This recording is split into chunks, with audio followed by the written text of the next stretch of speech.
Good afternoon, ladies and gentlemen, and welcome to Wednesdays in Wiedemann, a part of the Bloomfield Organ Series.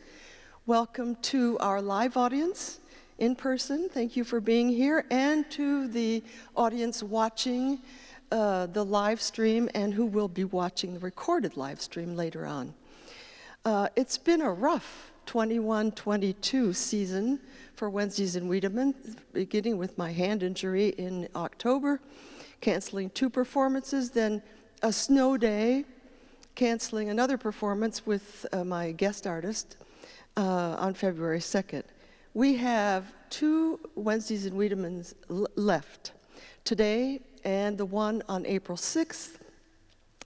The annual Organ Pops concert on April 27th will not take place due to circumstances beyond my control.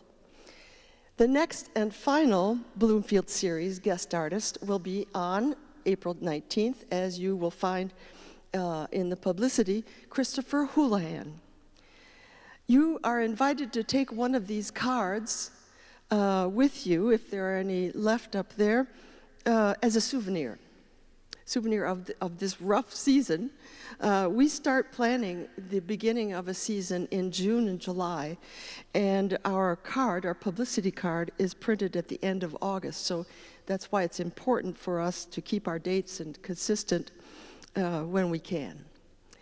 I want to express a big thank you to our performance facilities crew, especially David Meal, who coordinates all these organ events so beautifully, and also a great thank you to Greg Mathias and his crew from Media Resources, who records all of these Wednesdays in Wiedemann for our YouTube organ channel, which is visible via WSU TV. Thank you very much. Our program today showcases 2 great composers, Bach and Franck.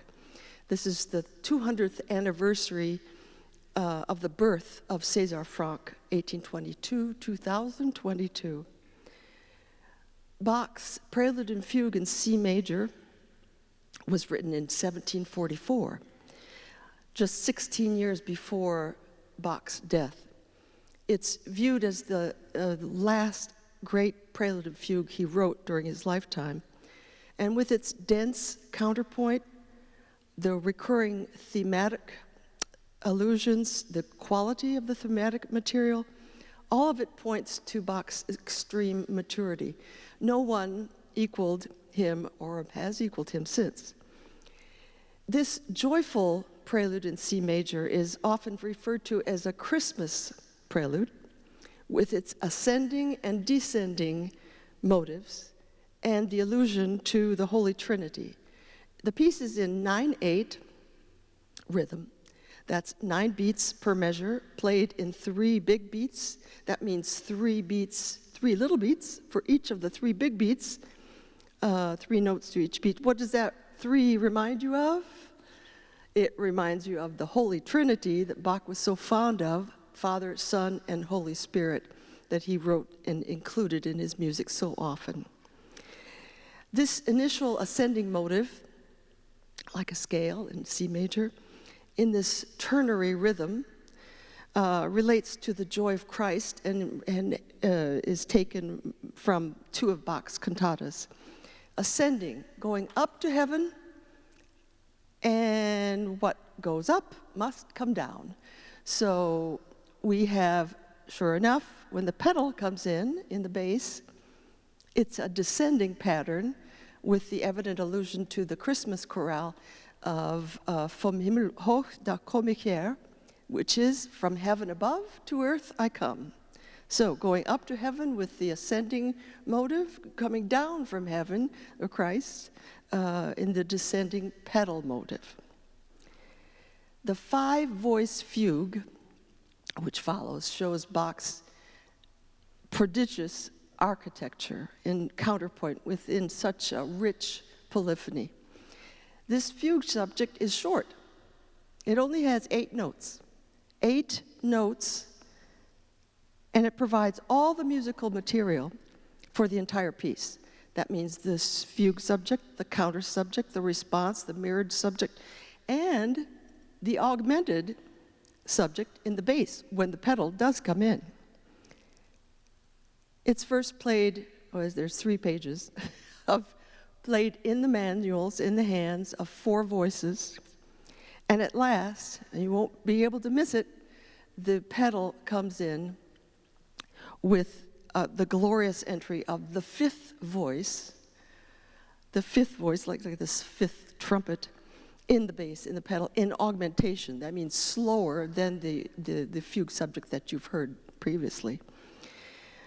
Ladies and gentlemen, Prelude and Fugue in C major, BWV 547, nickname is the 9/8, by Johann Sebastian Bach.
We are celebrating this year, 2022, the 200th anniversary of the birth of César Franck. And we'll hear more of his works next month and next season. The Fantasy in A is the first piece in the trilogy Trois Pièces, the three pieces, which include the Fantasy in A, Cantabile, and Pièce héroïque. It was performed during the inaugural concert of the organ at the Trocadero Palace in Paris, auditorium that doesn't exist anymore, in 1878. Its aspect is very improvised, with multiple melodic ideas, beautiful melodic ideas, as Franck only knows how to do, with lots of tension and drama, strong and delicate emotions, interrogation, imploring. But what makes this so much more interesting is what we make of this musical story. Indeed, the original title of this piece is Fantaisie Idylle. It was changed, but Fantaisie Idylle, idylle as in equaling romance. As a performer, it's always good to have some sort of storyline in your head while you're performing a piece so that whatever you're interpreting comes out better to you, the audience. And this piece is ideal to be doing this sort of thing. Imagine that this is a story of a romance between two people with the strong themes and more delicate themes contrasting with each other, playing out the romance, negative and positive. Well, I can tell you, unfortunately, it doesn't end well. It doesn't seem to end well anyway. All this tension and drama, interrogation through the different themes, perhaps pertaining to one of the other protagonists. Joy, sadness. It could be an opera. In fact, Franck, I believe, wanted to be remembered as a composer of opera, and he did compose some of them. One of my students said that this is sort of like a cross between a silent movie and Days of Our Lives. You'll see. But this will give you some ammunition to be able to listen and to identify these different themes and who they might pertain to. And I've never had a piece that has phrases, musical phrases, that might start like this and then end like this. It's very, very creative. It ends softly, just so you know. That's why, It was a beautiful romance, but it didn't last. César Franck's Fantasy in A.